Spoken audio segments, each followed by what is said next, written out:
Bonjour à tous et bienvenue sur France 24 si vous nous rejoignez.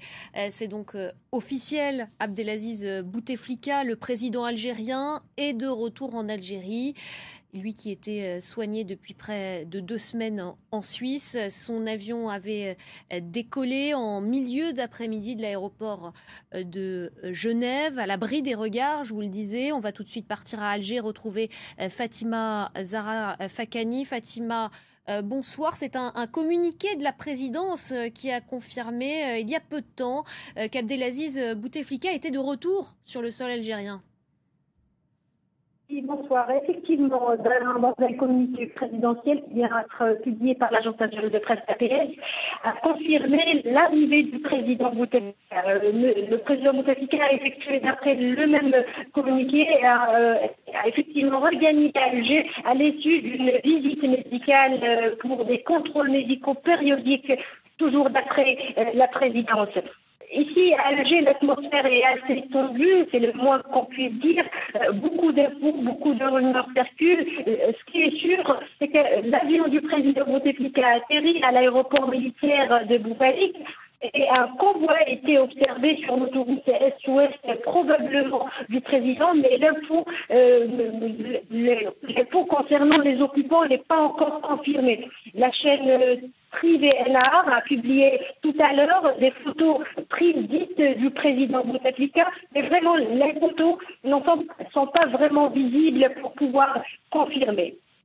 Merci beaucoup pour toutes ces précisions, Fatima Zahra Fakhani, depuis Alger. Donc le président Abdelaziz Bouteflika qui est de retour en Algérie. Ça a été confirmé tout à l'heure par la présidence algérienne. Il avait décollé un petit peu plus tôt de l'aéroport de Genève en Suisse où il était soigné depuis 2 semaines. Nous sommes à présent avec Francis Guilles, chercheur affilié au Centre de Relations internationales à Barcelone, spécialiste du Maghreb. Francis Guilles, bonsoir. Merci beaucoup d'être avec nous sur France 24. Le retour en Algérie d'Abdelaziz Bouteflika est donc confirmé. Alors on ne sait pas dans quel état est le président algérien. Il n'avait plus le choix. Il devait revenir s'il souhaitait que sa candidature pour la présidentielle du 18 avril prochain soit validée. Écoutez, ça, très franchement, je ne sais pas, sans doute. Mais je pense que ce qui est important, c'est de voir un peu 2 ou 3 choses qui se sont passées à Alger aujourd'hui. Tout d'abord, il y a un éditorial du journal de l'armée, El Jaish, qui est extrêmement important et qui dit « Le peuple, l'armée sera toujours avec le peuple ». Or, ça a une très grande signification. Ça veut dire que collectivement, c'est le point de vue de beaucoup de membres supérieurs de l'armée algérienne. Ça, c'est la première chose. C'est très intéressant de voir que le chef d'état-major, M. Gaïd Salah, le général Gaïd Salah, s'est empressé d'emboîter le pas à l'éditorial du Jaish, ce qui était le contraire de ce qu'il disait il y a quelques jours, puisqu'il menaçait les Algériens. Deuxièmement, la grève. La grève qui a été décrétée a été suivie de façon partielle à Alger, pas du tout à Oran, plus à Annaba. Mais là, historiquement, il faut bien comprendre que les Algériens savent qu'une grève illimitée, surtout de plusieurs jours, est un risque de provocation. Parce qu'il faut se souvenir de la Casbah en 1957. La grève décrétée à ce moment-là par les nationalistes algériens avait permis aux autorités françaises d'imposer le général Massu à la tête de ce qui allait devenir la bataille d'Alger, de forcer les magasins à réouvrir. Et donc, les risques de provocation sont énormes. Dans ce cas particulier, on sent que les gens en Algérie sont très conscients de ça. Quatrièmement, la tentative de faire rentrer les élèves ou de commencer les vacances plus tôt a un petit peu tourné court, puisqu'il y a des assemblées générales dans beaucoup de facultés de bâtiments universitaires en Algérie, et que l'on entend des chants révolutionnaires, et non seulement des chants révolutionnaires, mais des chants qui remontent à 60-70 ans de l'époque du MTLD, du précurseur du FLN, de Messali Hadj. Donc on a tout un faisceau de faits qui sont très intéressants. On avance, où est-ce qu'on va, on ne sait pas. Mais ce qui est intéressant, c'est que les manifestants et les gens qui contestent le pouvoir raccrochent tout ce qu'ils font à l'époque de la guerre d'Algérie, 1954-62. Et c'est en cela que ça n'est pas un printemps arabe. On va y revenir sur cette mobilisation dans quelques instants. Une petite question encore sur ce retour du président algérien Abdelaziz Bouteflika. Est-ce que ça peut faire évoluer cette contestation qui dure depuis le 22 février maintenant, une contestation qui monte en puissance? On l'a vu vendredi dans les rues du pays, ils étaient des millions. Écoutez, de toute façon, le président Bouteflika est extrêmement malade et n'est pas vraiment capable d'assumer ses fonctions. C'est ça qui ne change pas, qu'il soit à Genève ou en Algérie. Il n'a pas prononcé de discours public depuis 6 ou 7 ans. Donc ce problème-là ne change pas, qu'il soit en Algérie ou ailleurs. Donc de ce point de vue, la crise politique reste entière. Et je pense que ce qui est intéressant, il faut retourner à vendredi dernier, la police jouait un rôle de protection de la manifestation. Il y a eu des tas de tentatives des jeunes, certains encagoulés, d'autres dans des voitures qui circulaient rue d'Ilouche Mourad à contre-courant.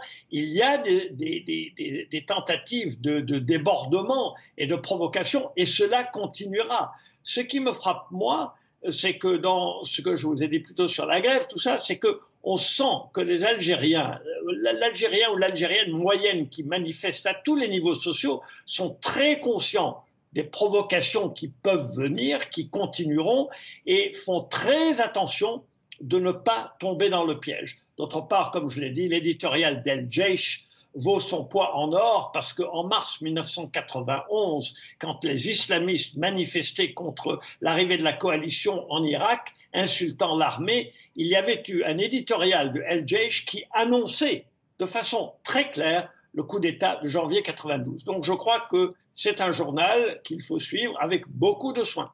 Francis Guilès, vous restez avec nous. J'aimerais qu'on regarde en images justement les manifestations de la journée de ce dimanche. Manifestations toujours à Alger notamment pour qu'Abdelaziz Bouteflika renonce à briguer un 5e mandat. Les étudiants à qui le pouvoir, on l'évoquait, a imposé des vacances forcées, se sont rassemblés sur les campus du pays. Quant à l'appel à la grève générale, eh bien, il a été diversement suivi. Valériane Gauthier. Sur la célèbre place Odin d'Alger, un cordon de police tente de bloquer l'accès au boulevard Mohamed V. Des centaines d'étudiants manifestent dans la capitale. On est sorti aujourd'hui pour dire qu'on ne veut pas de 5e mandat. Ça suffit, il y en a marre.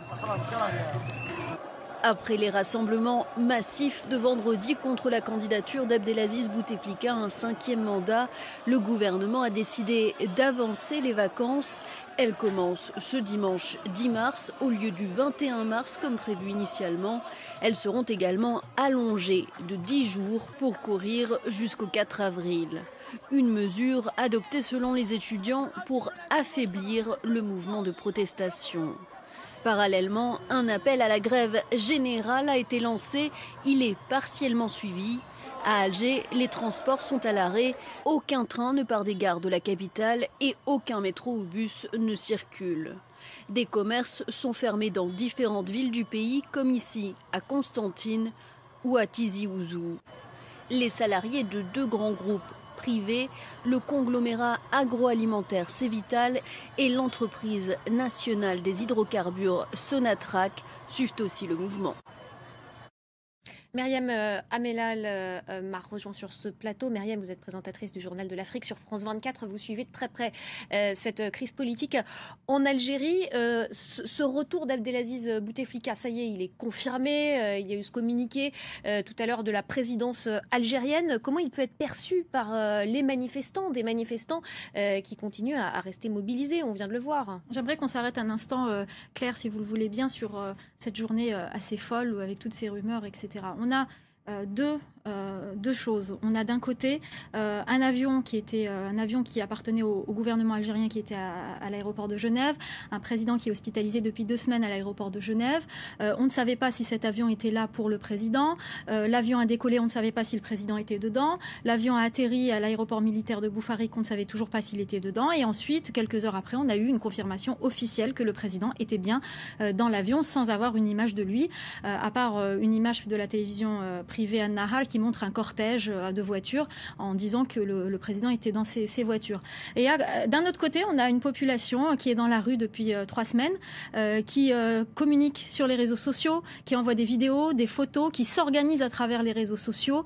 C'est quand même, il y a une incroyable différence entre les modes de communication entre cette génération et l'autre. On a l'impression d'un côté une communication presque soviétique et puis de l'autre une population jeune, une nouvelle génération qui demande au système de partir, qui demande une deuxième république. Rien que la façon peut vous donner une idée de la réaction. Aujourd'hui, je ne pense pas que ce retour puisse calmer. Je ne pense pas que ça attise quoi que ce soit. Je pense que ça va tout simplement maintenir cette mobilisation qui est d'ailleurs qui a montré d'ailleurs aujourd'hui qu'elle était encore bien présente. Ces étudiants qui étaient dans la rue, cette grève générale qui a été quand même bien suivie à travers le pays, sauf peut-être la capitale.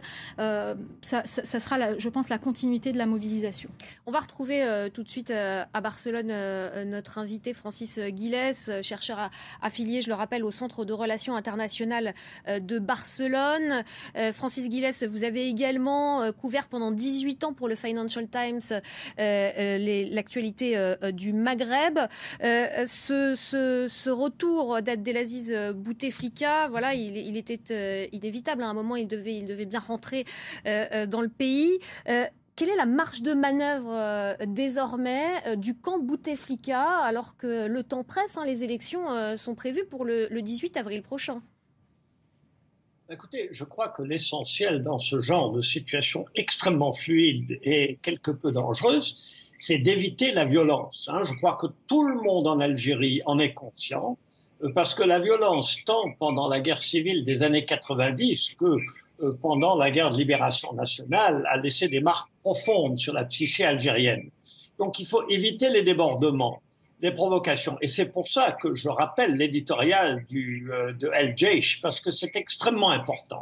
L'armée demeure la colonne vertébrale de ce pays. Elle a un poids considérable et elle n'est pas faite que d'officiers qui sont inféodés au président Bouteflika.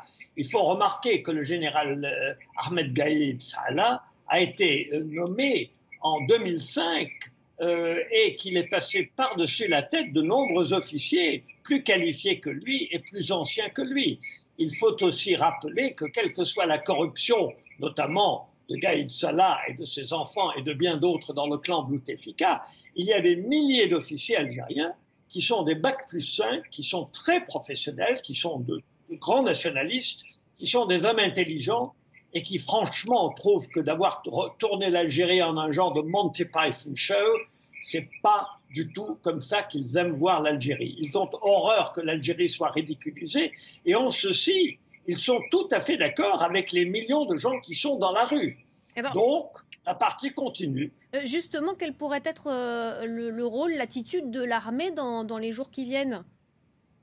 Écoutez, je pense qu'il y a déjà depuis plusieurs jours, j'en suis persuadé, des conciliabules entre, qu'on appelle ça quelques centaines, quelques milliers de personnes, peu importe, entre des gens qui vraiment tiennent les rênes du pouvoir en Algérie, et ça peut être assez large. Il ne s'agit pas de 20 personnes.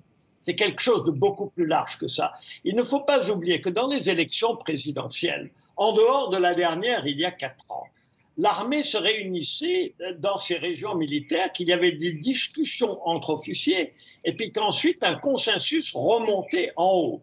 Il y a 4 ans, le président a réussi à empêcher ces discussions aux grandes dames des officiers. Donc il y a tout un processus de consultation dans différents groupes qui se fait. Alors c'est peut-être pas la démocratie, mais ça n'est pas non plus le règne d'un homme seul. Alors surtout que cet homme est incapacité, qu'il ne prend pas part visiblement aux discussions. Donc on est dans une partie très complexe et comme je dis, l'essentiel dans les semaines à venir, c'est d'éviter la violence et la provocation.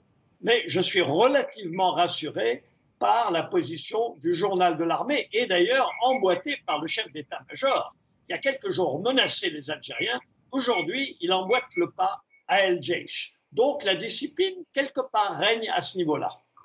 Myriam Amelal, vous vouliez réagir? Oui, absolument. Je voudrais ajouter qu'aujourd'hui, le chef d'état-major et qu'il a eu un discours beaucoup plus édulcoré que ceux des précédents jours où il me brandissait le chaos, la menace du chaos. Il a dit l'ANP, l'Armée nationale populaire et le peuple partagent les fondements d'une vision unique du futur de l'Algérie. Le ton change et je partage absolument ce que disait notre invité sur cette armée qui n'est pas une armée compacte. Et d'ailleurs, le peuple, dans les manifestations, n'a pas de slogan contre l'armée. Ça, il faut le signaler.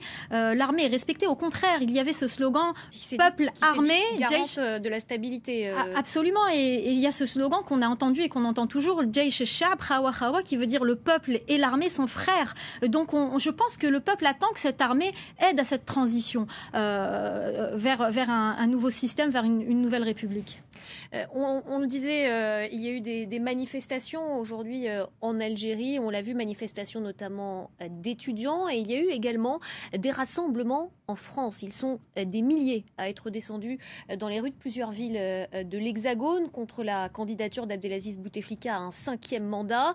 Rassemblement à Marseille, vous le voyez, mais aussi à Paris, place de la République. Ils étaient 10 000 selon la préfecture de police. Écoutez ces réactions de manifestants. Elles ont été recueillies par notre envoyé spécial Jonathan Walsh. Nous demandons aux gens qui sont au pouvoir de répondre au peuple algérien. Ce n'est pas possible que l'Algérie possède autant de pétrole, autant de gaz, autant de matières premières et sa jeunesse vit à l'étranger dans des conditions abominables. Nous sommes une force, plusieurs générations, à être debout pour changer les choses. Laissons la chance à cette jeunesse. On a beaucoup de gens compétents, des gens brillants, des intellectuels de haut niveau.